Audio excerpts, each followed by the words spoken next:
Kejanggalan dalam pengungkapan kasus pembunuhan Vina dan Eki bermunculan. Setelah dihilangkannya 2 DPO yang selama 8 tahun belakangan diburu, kini sejumlah pernyataan dari para saksi yang sempat dihadirkan pada 2016 silam bermunculan. Termasuk dugaan keterlibatan ayah Eki, Ibtu Rudiana. Apakah berbagai temuan kejanggalan dalam penyidikan dapat membuat Peggy Setiawan, tersangka dalam kasus ini, lolos dari jerat hukum? Kita bahas bersama Guru Besar Fakultas Hukum Universitas Jenderal Sudirman, Hipnu Nugroho, dan juga tim kuasa hukum Peggy Setiawan, Tony RM, dan Yusuf Warsim, Komisioner Kompolnas. Terima kasih sudah bergabung bersama kami dalam Kompas Petang. Terima kasih, salam sehat. Salam sehat, terima kasih. Saya akan ke Bung Tony terlebih dahulu. Bung Tony, kalau disingkat dalam beberapa poin, dari tim kuasa hukum Peggy Setiawan, menemukan kejanggalannya apa saja nih? Ya, pertama setelah bermunculan saksi-saksi mulai dari Liga Akbar, Pramudya, Prampok, Okta, dan Teguh, mereka mulai Liga Akbar ya, bahwa mereka Liga Akbar sebenarnya tidak mengetahui peristiwa itu. Dalam putusan Liga Akbar seolah-olah mengetahui bersama Eki kan pada saat kejadian hari. Kemudian mereka yang Pram, Okta, Teguh, mereka bersaksi bahwa 5 terpidana itu sedang bersamanya di rumah Pak RT bahkan sampai pagi. Nah, dari saksi-saksi yang bermunculan itu ya jelas janggal. Lalu bagaimana itu Rudiana mengamankan para pelaku yang berdasarkan informasi dari AF ya, itu bagaimana? Rudiana ini kan seorang polisi ya, seharusnya intelijennya kan berjalan ya. Jadi jelas ini janggal, sehingga pelaku yang dihukum itu yang sudah menjadi terpidana, ada yang dihukum seumur hidup, ada yang dihukum 8 tahun, itu akhirnya ini pelaku yang sebenarnya atau bukan ya. Makanya itu Rudiana ini harus diperiksa ya oleh Propam, kemudian harus jelas itu dasarnya apa dia menangkap pelaku, kemudian sampai melanjutkan ke proses hukum, dilimpahkan ke reskrim, akhirnya di Polda, di persidangan, kemudian akhirnya divonis. Jelas ini sangat janggal ya. Ada ini harus diusut tuntas. Ya, saya sebelum ke Prof Hipnu, saya mau ke Pak Yusuf dulu.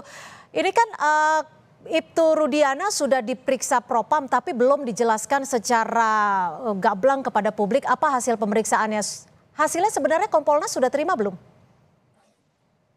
Baik, jadi kami dalam hal ini sebagai pengawas tentu apalagi sudah ditegaskan oleh Pak Presiden, maka proses pengusutan kasus Vina dan Eki ini dilakukan secara profesional dan transparan.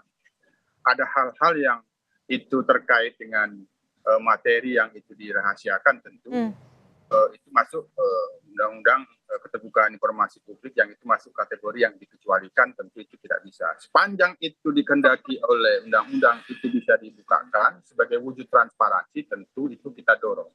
Yang kedua, kami sendiri memang telah memandang perlu dilakukannya audit investigatif terhadap penyidikan 8 tahun yang lalu itu agar menjelaskan akuntabilitas, profesionalitas pada saat itu, karena ada keluhan-keluhan dari para terpidana pada saat itu, terutama pada saat ditangani di Polresta Cirebon. Dalam proses ini kami memantau proses melakukan audit investigatif ini telah dilakukan adanya asistensi dari Inspektorat Pengawasan dan Propam, dan dalam pantauan memang Pak Rudiana masih dalam proses pemeriksaan. Kami kan sendiri belum ada hasilnya ya yang dilaporkan ke Kompolnas? Tentu masih dalam proses, kami belum bisa menyampaikan karena belum tentu itu hasilnya gitu. Nah, kan masih harus ada didalami, ada pemeriksaan lanjutan. Hanya yang perlu dijelaskan kepada masyarakat sebagai wujud transparansi, bagaimana proses penanganannya pada waktu itu sesuai dengan SOP. Misal, kapan laporan polisi itu, kapan itu dilakukan penangkapan, itu perlu dibuka, itu perlu ditransparansikan. Kapan itu dilakukan laporan, kapan itu dilakukan penangkapan. Apabila itu memang sudah profesional, maka tidak ada masalah. Tapi kalau itu ada tidak profesional, tidak sesuai dengan prosedur, itulah menjadi materi pemeriksaan yang tentu kepastiannya tentu harus kita tunggu. Jangan sampai informasinya belum pasti. Nah, itu. Ada desakan tidak dari Kompolnas untuk kapan hasilnya bisa dipublikasikan? Ya tentu ini kan kaitannya dengan proses penyidikan yang oleh tim baru khusus terkait dengan Peggy. Nah, apakah materi-materi tadi? Sebenarnya tidak, karena kan terkait dengan putusan pengadilan itu kan fakta-fakta yang ada di BAP itu sebagian kan diungkapkan dalam fakta persidangan. Nah, ini sebenarnya tidak mempengaruhi kalau kaitannya dengan proses audit investigatif kan ingin menguji profesionalitas dan akuntabilitasnya pada waktu itu. Ada pelanggaran atau tidak. Gitu. Oke, saya ke Prof. Hipnu. Prof. Hipnu, ini kan ada sejumlah kesaksian atau keterangan dari sejumlah saksi yang sempat dihadirkan di 2016 lalu. Poin-poin ini bisa digunakan tidak oleh kuasa hukum Peggy untuk menjadi klausul di pra-peradilan nanti? Ya, pra-peradilan itu kontrol, Mbak. Kontrol tentang suatu penetapan upaya paksa. Jadi belum masuk suatu saksi, belum masuk keterangan. Jadi istilahnya adalah belum masuk investigasi of just, tapi masih eksaminasi of just. Nah, itu dipahami. Oleh karena itu, keterangan-keterangan yang sekarang ini saya kira bukan masuk kualifikasi pra-peradilan, tapi adalah kualifikasi untuk mengajukan PK, peninjauan kembali. Karena pra-peradilan itu pertama adalah bagaimana penetapan tersangka. Buktinya apa? Bukti itu adalah bukti sementara yang mendudukkan pada seseorang sebagai tersangka. Belum pada bukti yang mendudukkan bahwa dia sebagai tersangka. Sebagai bukti final. Ini yang harus dipahami. Jadi bukti masih pada penyidik. Belum bukti yang menentukan dia sebagai tersangka di dalam suatu persidangan. Oke, jadi bukti chat yang selama ini sempat diungkapkan tim kuasa hukum tidak diperlukan saat pra-peradilan? Tidak, belum diperlukan. Itu nanti di persidangan. Oke. Makanya tadi dikatakan ini baru eksaminasi of just, bukan investigasi of just. Investigasi of just di peradilan. Jadi bukti-bukti sah dan sebagainya itu nanti di persidangan. Oleh karena itu, apalagi sekarang kan Polda Jawa Barat kalau nggak salah sudah 60 saksi. Itu dalam teori pra-peradilan kaitannya penentuan tersangka, 2 alat bukti cukup. 2 alat bukti itu tentang jumlah dan jenisnya. Saya ke Bung Tony. Bung Tony, apa saja yang sudah disiapkan untuk pra-peradilan nanti?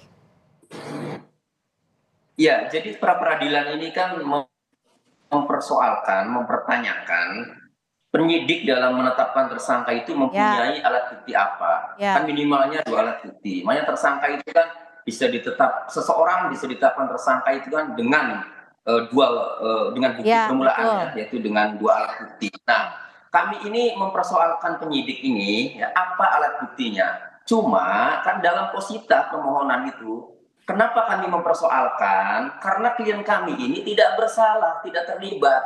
Apa buktinya yang kami tidak terlibat? Tentu kami sampaikanlah beberapa dalam posita itu dari keterangan saksi-saksi yang kami punya bahwa memang Peggy Setiawan berada di Bandung. Tinggal nanti penyidik yang akan membuktikan, akan menunjukkan alat buktinya kepada hakim tunggal itu, apa alat buktinya sehingga klien kami ditetapkan sebagai tersangka. Jadi baik keterangan saksi maupun chat ya itu menjadi alasan kami ya klien kami itu tidak terlibat, tidak berada di TKP gitu loh. Nah jadi tetap itu masuk dalam posita karena itulah alasan kami. Kalau tidak dicantumkan, lalu dasar kami apa mengatakan bahwa klien kami itu tidak di TKP?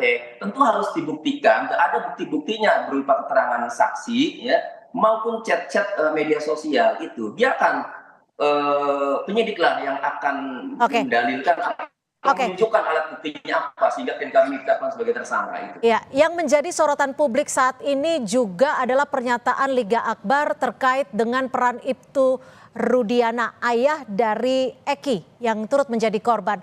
Lalu apakah keberadaan Ibtu Rudiana ini bisa membongkar ataupun membuka tabir dari kasus ini? Kita masih akan membahasnya usai jeda. Tetap bersama kami.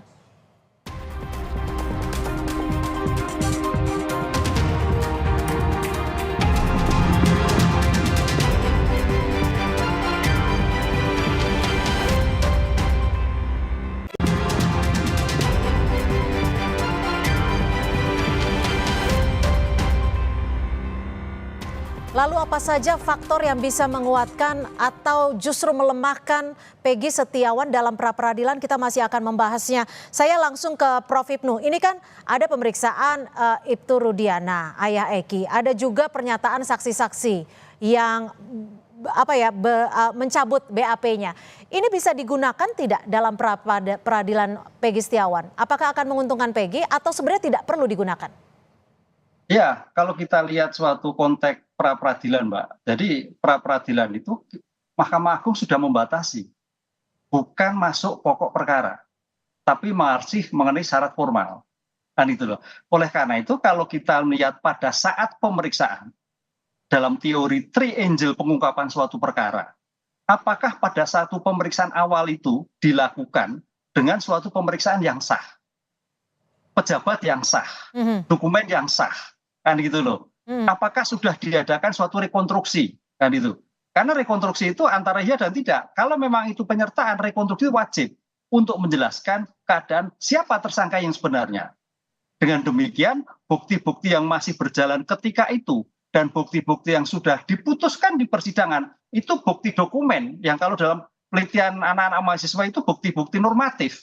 Itu bisa nilai bukti normatif yang menyebabkan bahwa dia tidak ada kaitannya apa-apa. Dia tidak terbukti, kan itu loh. Jangan yang sekarang. Dengan dalil Peggy Setiawan itu adalah DPO yang selama ini dicari. Perlukah dilakukan pemeriksaan sebelum ditahan atau ditetapkan sebagai tersangka? Nah, kita kembali pada konsep penyidikan, Mbak. Apa itu penyidikan? Serangkaian tindakan penyidik untuk mengumpulkan barang bukti guna menentukan tersangka.